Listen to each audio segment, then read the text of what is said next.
We're going to be looking at this question, how could a God of love allow the suffering we see around us? And in the last few months, just on our TV screens, we've heard the detail of people's experience of sexual and physical abuse and harassment of hundreds of people in Hollywood, and now with the Me Too hashtag. We're seeing my timeline is just filled with women I know telling their stories of that kind of suffering. Or we might look abroad and see the horrific suffering of people in northern Nigeria, where the Boko Haram group have stolen groups of girls and taken them and used them for horrific ends.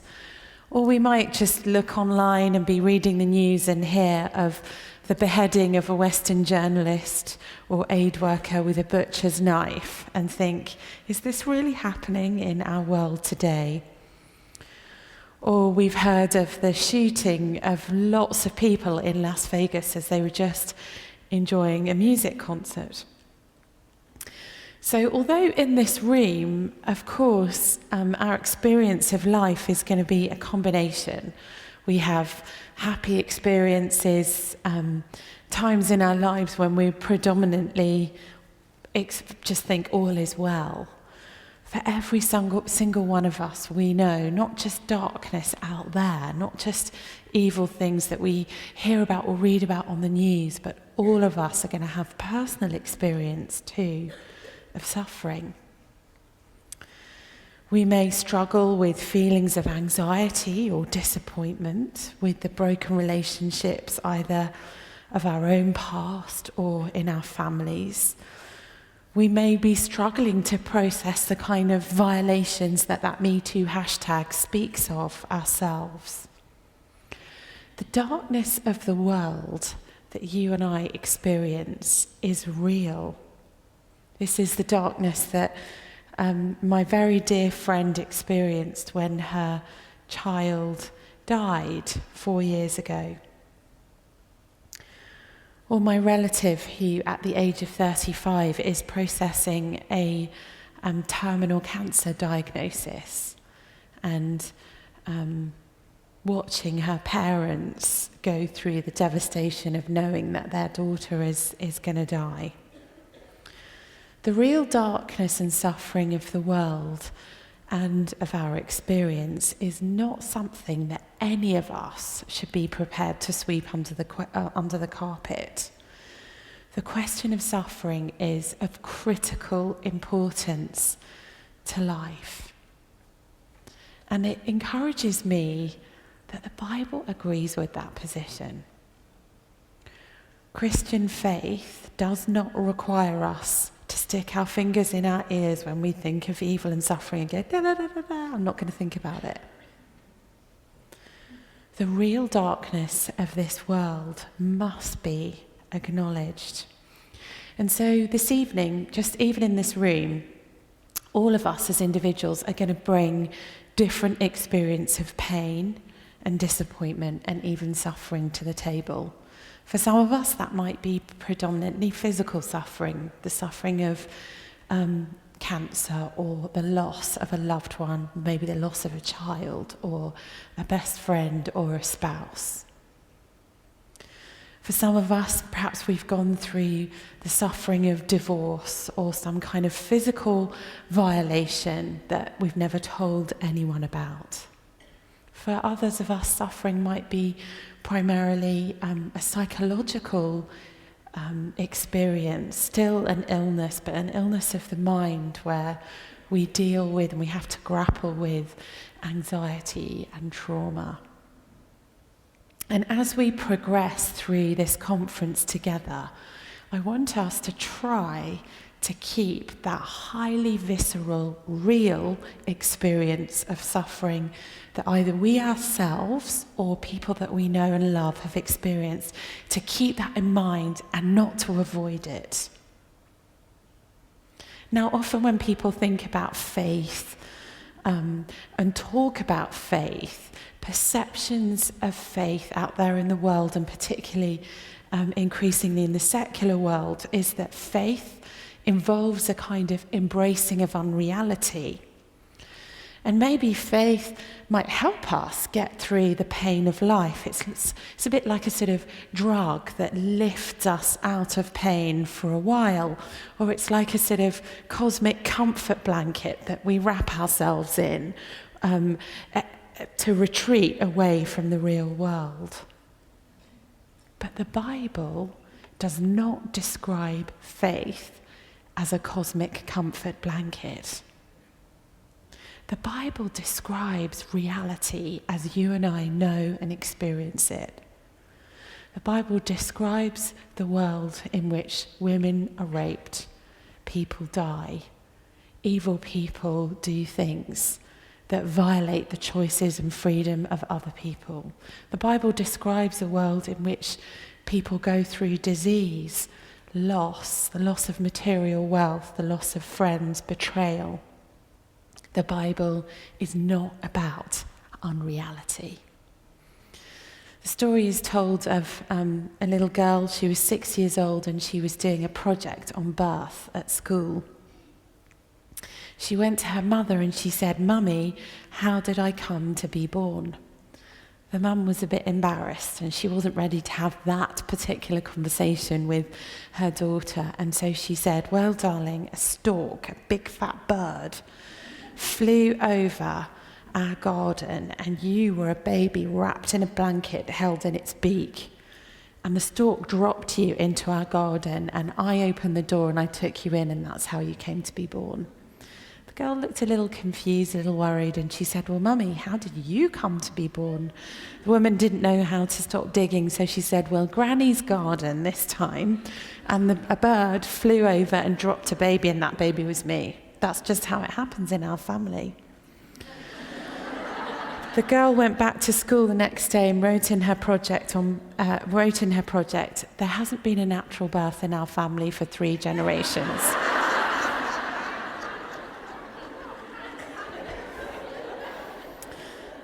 As human beings, we like to avoid uncomfortable truths and situations. We can avoid facing reality. But I think one of the greatest strengths of the Christian worldview is the Bible refuses to do that with regard to suffering. See, the final objective of Christian faith isn't to provide you with some comfort blanket to take your mind off it. It's not to drug you or lull you into a sort of dullness to deal with the pain.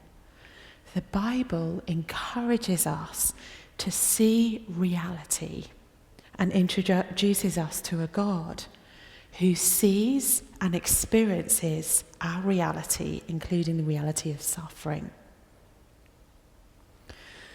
But why would a loving God allow suffering? Is there an explanation? You see, this question is a question of experience. And as I've said, we're all going to bring different experiences to the table when we even begin to talk about this. But it is also an intellectual question. It's a question that goes to the heart of the very issue of whether God could exist, whether a loving God could exist. And when we approach this question, and when the Bible approaches this question, we need to engage with it on both fronts. Both an acknowledgement of the personal, visceral experience that you and I will go through in this life, but also the intellectual question, the question of how can it be that there would be a loving God and this messed up world? Doesn't that dilemma, the idea of a loving God and this messed up world, imply either that God isn't loving, since if he's God and he's powerful, and if he were loving, he would have done something, and he clearly hasn't because there's all this suffering, therefore maybe he's not loving. Or maybe he's loving and there's this messed up world, but he's not powerful. He can't do anything about it.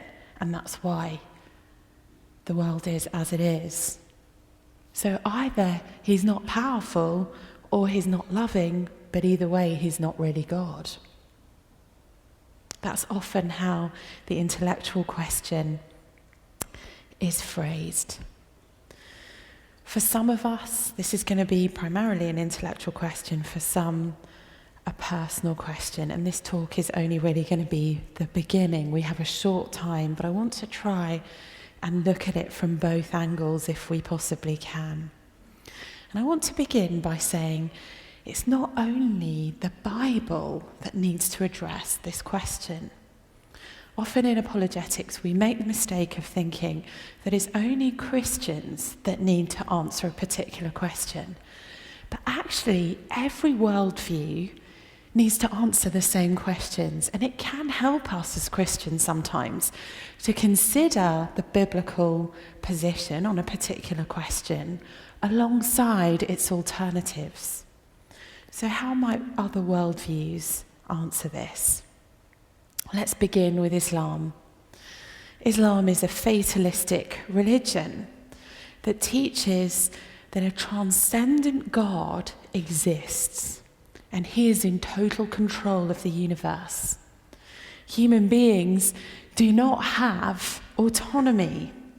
There's only one will in the universe, and it's God's will. That's why that phrase, inshallah, God willing, is so popular. And this can be quite surprising to experience. A while ago, I was doing some teaching on comparative religion, and afterwards, a gentleman came up to me to speak about this very subject. He'd served with the British Army in Iraq, and he'd been part of trying to train the emerging Iraqi army to kind of look after their own country. And he described a particular exercise that he was involved in, and it was a survival exercise. And there was a swimming pool.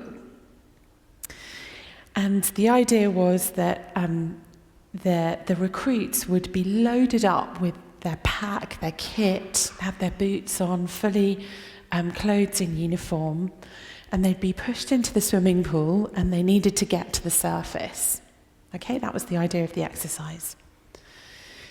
So he's beginning this, and they say, can we have 2 volunteers? And they're, 2 people sort of shuffle forwards and, got the full kit on, and they've got their backpack on. They're loaded up, and they're given a shove into the swimming pool, and they sink to the bottom because they're so laden down with stuff.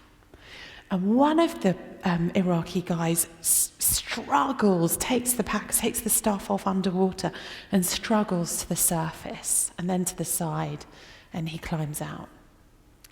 But the other one just drops like a stone to the bottom and doesn't move. This guy's really concerned, and he says to the others, what's going on here? And eventually someone dives in to save this guy at the bottom of the pool, and they take the stuff off and drag him to the surface, pull him out of the pool, hit him on the back, out comes the water, he starts coughing, he lives. And they shout at him in Arabic, "Why didn't you swim? Why didn't you swim?" And the guy shrugs his shoulders and he says, "Inshallah. I figured if it's God's will I live, I'd live. If it's God's will I don't live, I wouldn't live. Clearly it was God's will I live since he rescued me."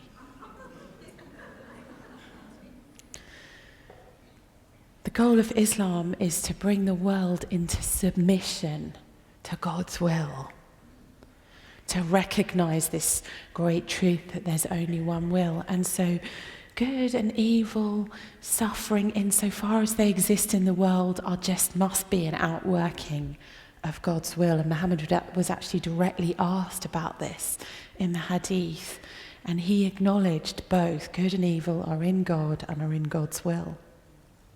So that's one answer.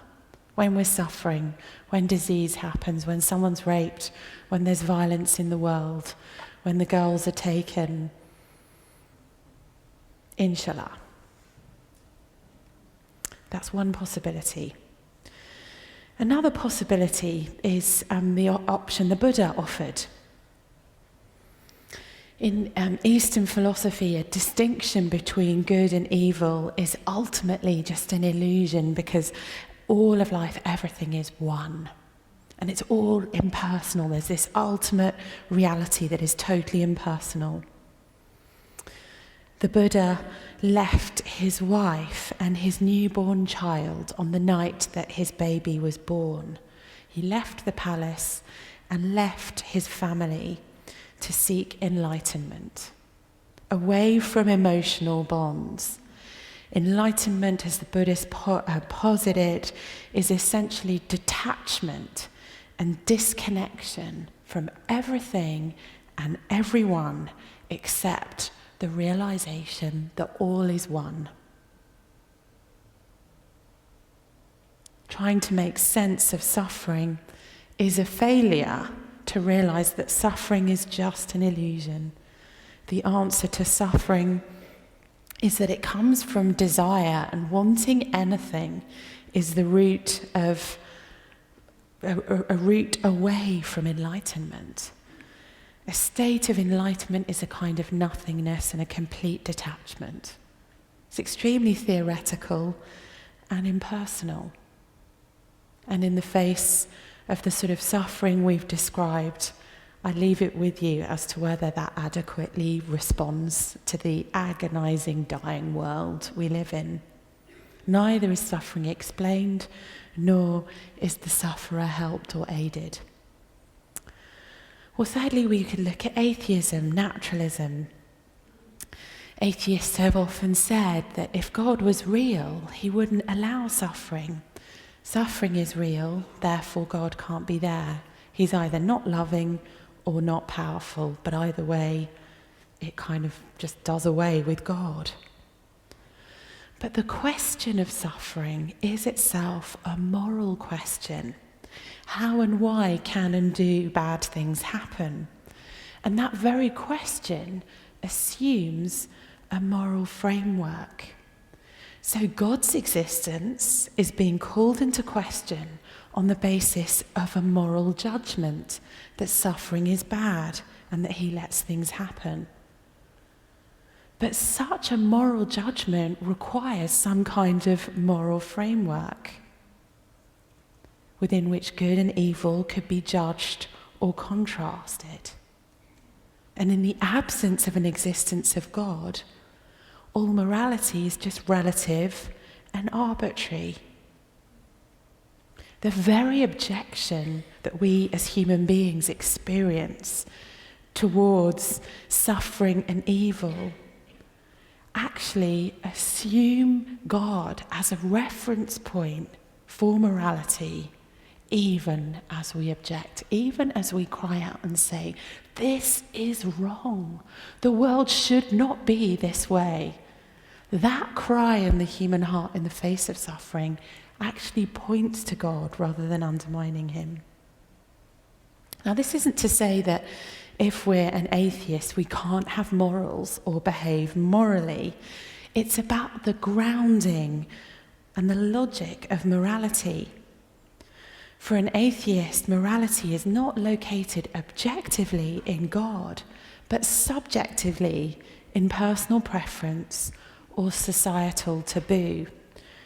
Richard Dawkins puts it like this. He says, we supply our own basis for ethics.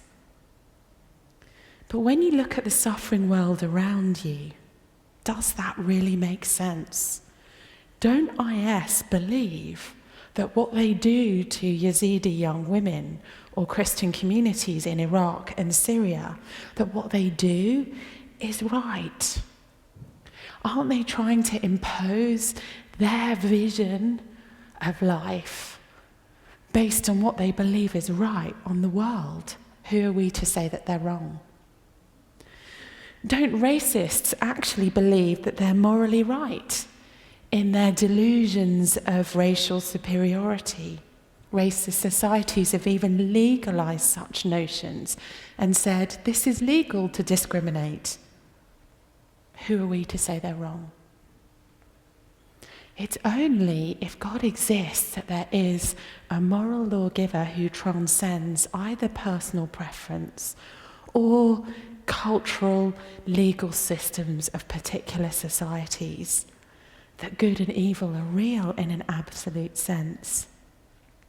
So we ask ourselves the question, does human life have value? Can we stand at the gates of Auschwitz and shrug our shoulders in the same way that we might shrug our shoulders at an abattoir? Does human life have real value? If it's the case that there is no God, why do we as human beings care about darkness, massacres, hunger, injustice, the sufferings of other human beings that we may never meet, the strong eliminating the weak? Why does darkness hurt us? Why does it matter? From where do we get a sense of the essential worth and dignity of humanity?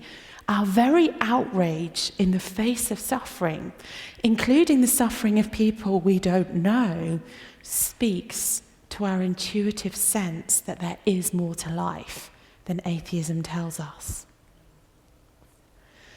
Well, if God is there, and atheism, Islam, and Buddhism don't adequately explain to us why there is suffering and why we feel as we do in the face of suffering, that still leaves us with the question, how could a loving God allow evil and suffering in the world?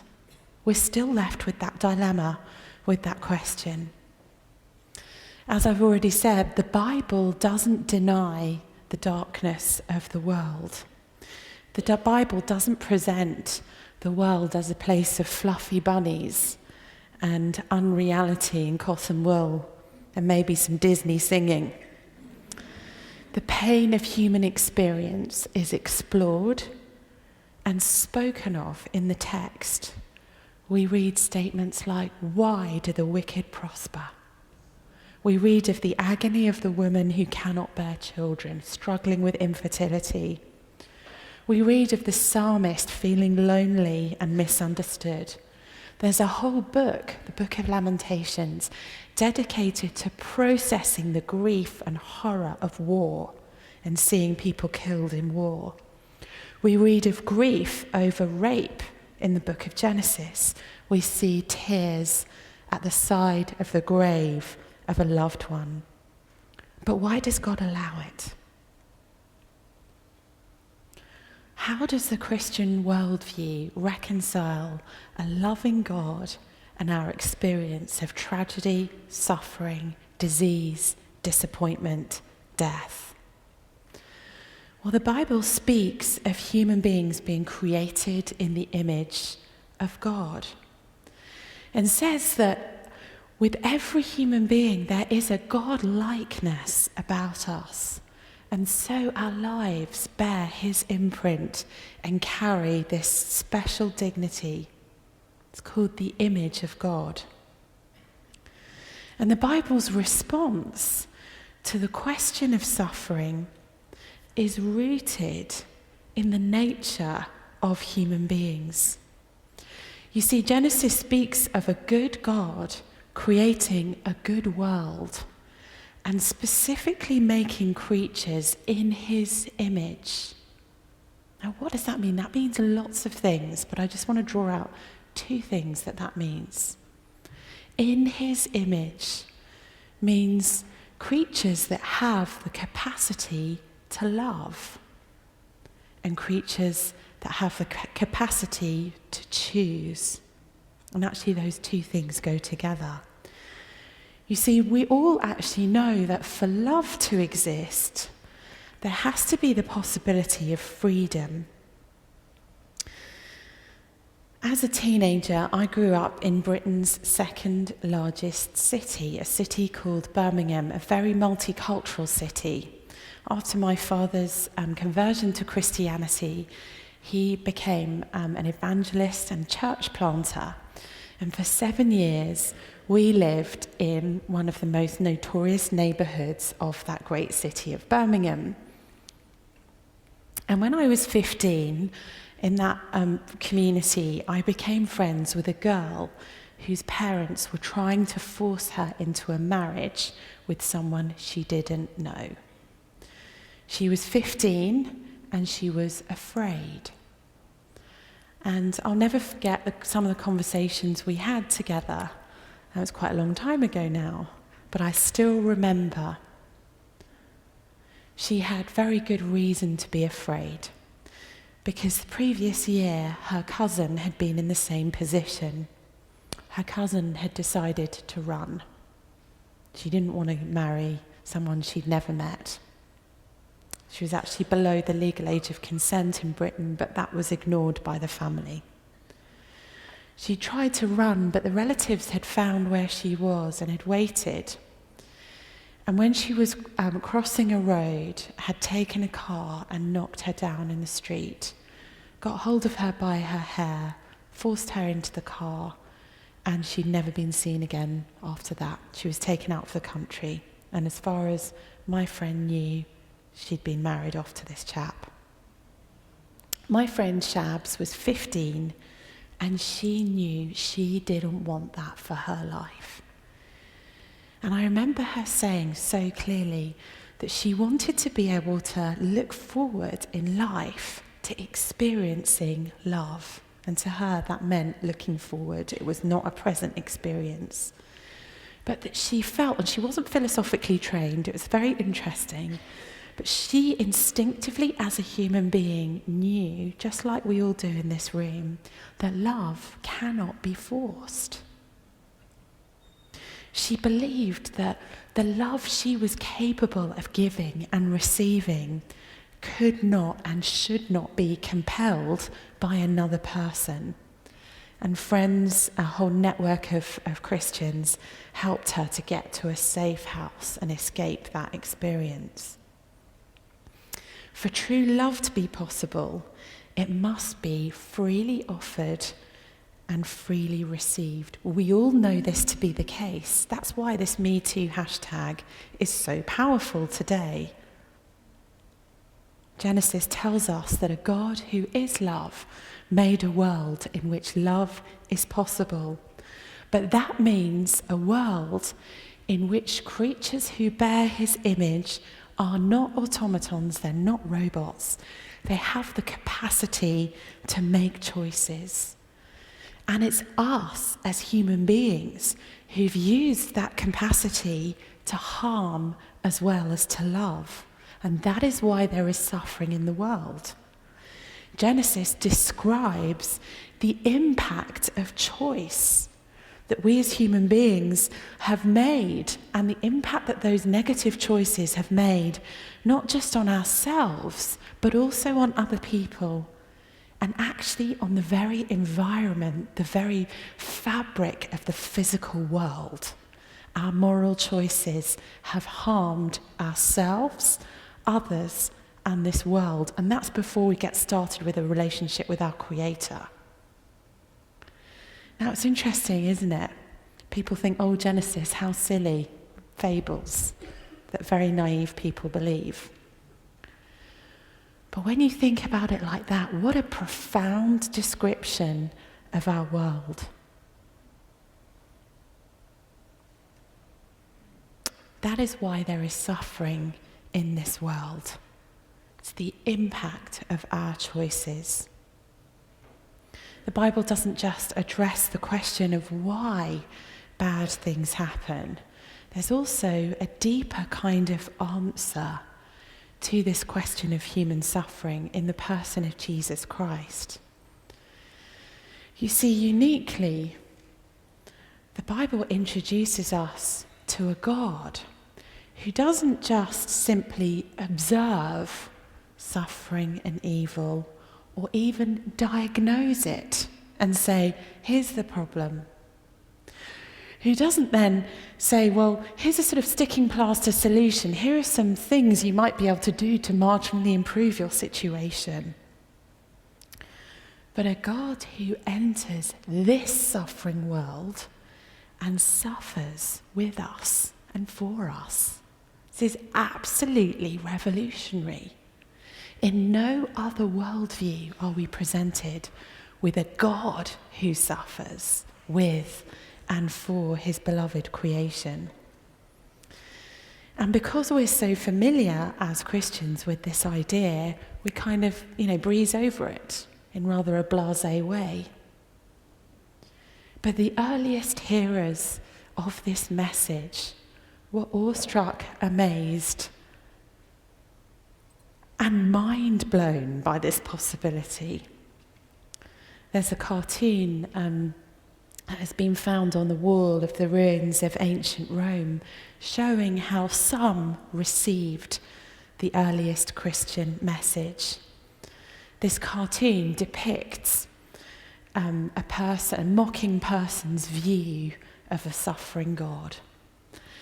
And the cartoon has a man's body hanging on a cross. But it's a grotesque image because the man's body has the head of a donkey. And as this horrible image is there, underneath, there's another image drawn of a young man kneeling and lifting his hand in reverence towards that horrible image. And underneath that is the satirical, mocking inscription, "He worships his God." The Greco-Roman deities existed for themselves, demanded oblations of human beings, and were utterly selfish.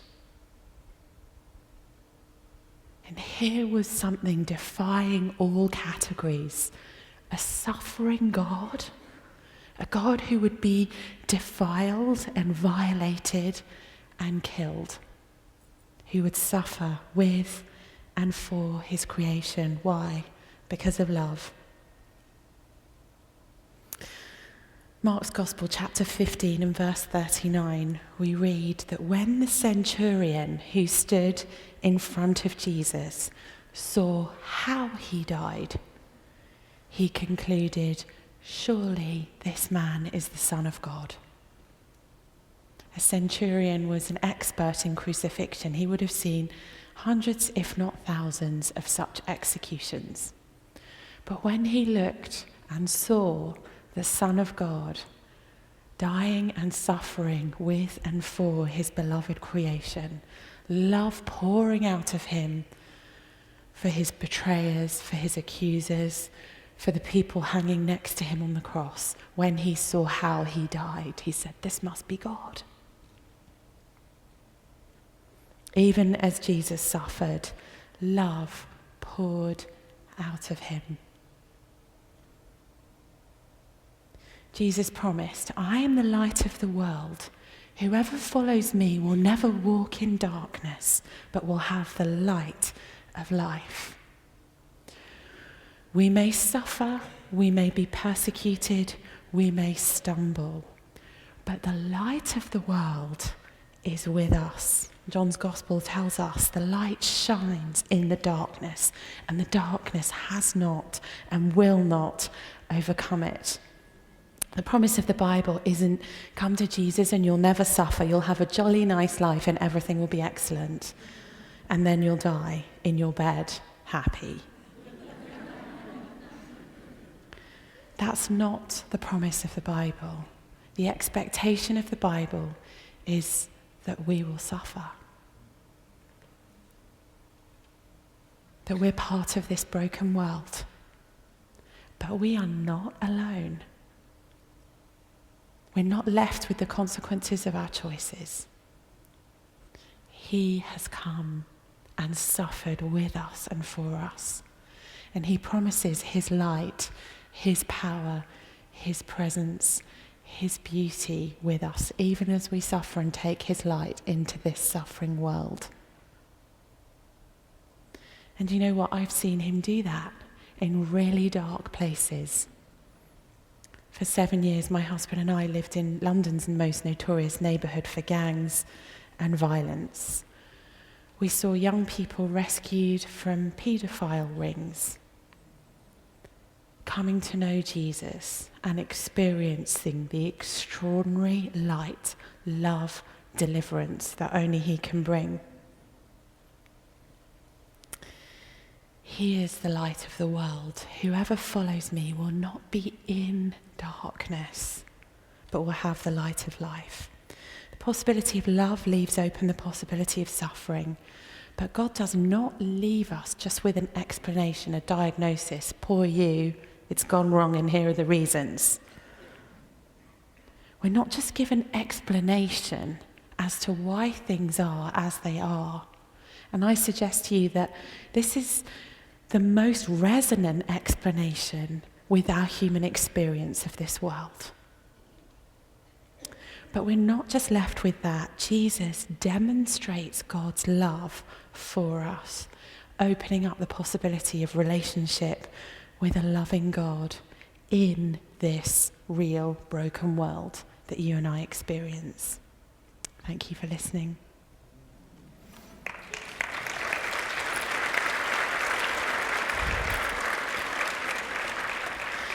Now, I just want to touch on, am I supposed to do a second one now, or is that enough? I'll just very quickly touch on natural disasters, if that's all right. Go ahead, sure. And then, I'm so bad at this timing, I physically can't see the clock, so I have no idea whether I'm on schedule or not. But do you want me to do quickly something on natural disasters, and then we'll go to questions. Okay, so what about the natural disasters? What about earthquakes and, that sort of disaster? Lots of our friends will have that question. How could a loving God allow that to happen? Why do these things happen, and how do we as Christians understand them? So the first thing I would want to point out is that whoever we are, whether we're an atheist, whether we're a believer, as human beings, we have actually really similar reactions when faced with a disaster. We find outrage, sympathy for victims, and emotion rising in us. Now, when you come to think of it, if you hold to the atheist position that there is no God, at least some of that is quite puzzling. If human beings are no more than the product of natural selection, the strong eliminating the weak over millions of years, there's actually no reason that we should be appalled by this kind of event. In fact, you might say, well, it's natural selection happening over again. It's just the way things are. Our outrage in the face of these kinds of natural events actually points to the significance of human life, rooted in the image of God, that we're designed to be indignant at the way things are. The Bible says in the book of Romans that creation is groaning, longing for redemption. That there's a sense in which our outreach and our feelings in the face of this kind of disaster are even mirrored in creation, that there's a rightness about that reaction. The second thing I would say is that since the beginning of Christianity, the problem of suffering has been there from the beginning. Ironically, Christian faith has always flourished in a context of suffering. The church has grown, and I think that is because real Christianity in the Bible doesn't deny suffering. It doesn't say, don't think about it. It doesn't say, detach. It doesn't say, oh, it doesn't really matter. Ironically, Christianity has grown where suffering occurs. I think we also need to bear in mind the concept that in the real world, things have consequences. So although the law of gravity may be very good, it can kill us. Okay? And the same rule applies to the process of plate tectonic movement. Volcanic activity and mountain building are good. because it allows the release of gases and nutrients into the atmosphere of the earth and into the oceans. Without plate tectonic movement, the world would be flat, lifeless, and dull. The same tectonic motion that caused, say, the Haiti earthquake also gave rise to the beauty of the Caribbean islands. It's not possible to have a habitable world without this kind of movement. The reason we're outraged in the face of some sort of disaster, a natural event, is because people suffer as a result of that movement, not just the fact that that movement happens and creates beauty. It's down to the suffering of people as a result of that.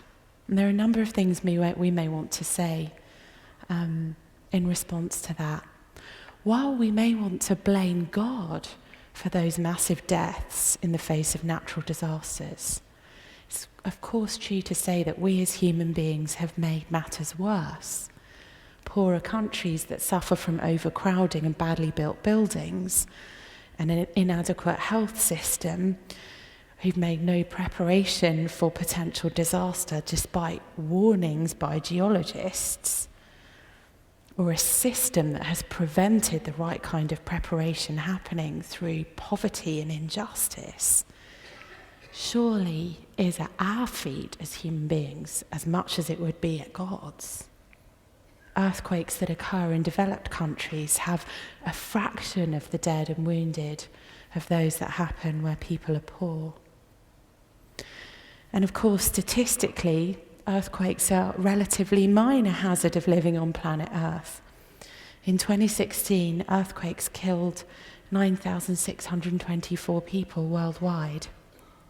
In comparison, each year, 3,000 are killed in my country through road death.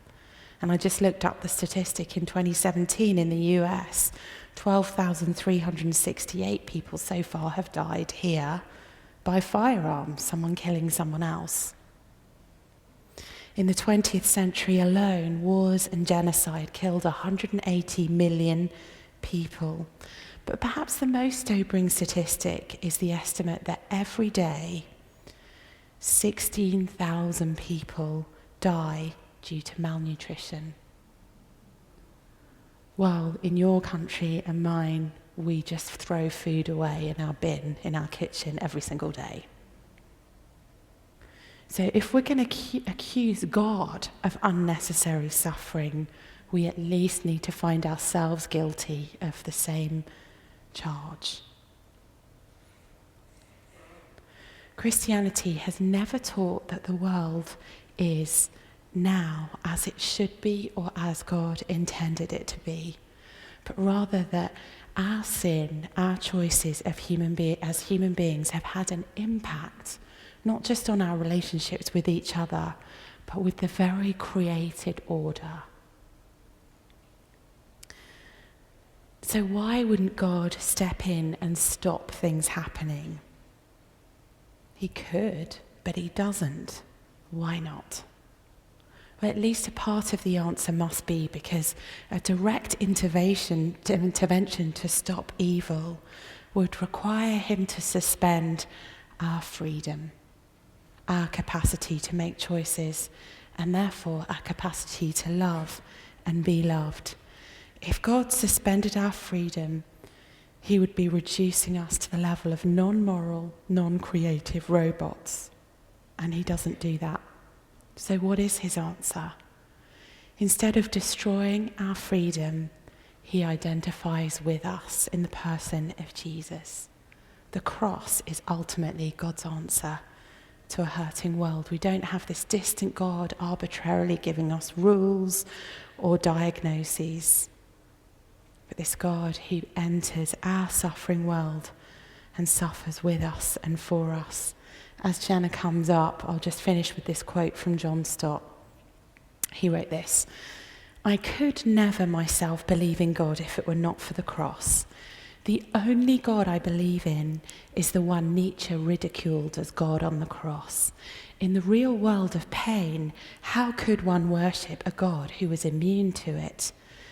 He goes on, I've entered many Buddhist temples in different Asian countries and stood respectfully before the statue of the Buddha, legs crossed, arms folded, eyes closed, the ghost of a smile on his mouth, a remote look on his face, detached from the agonies of the world.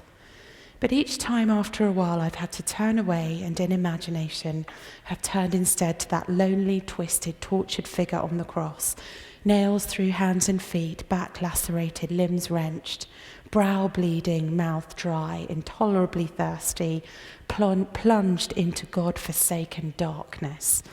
That is the God for me. He laid aside his immunity to pain. He entered our world of flesh and blood, tears and death. He suffered for us. Amen.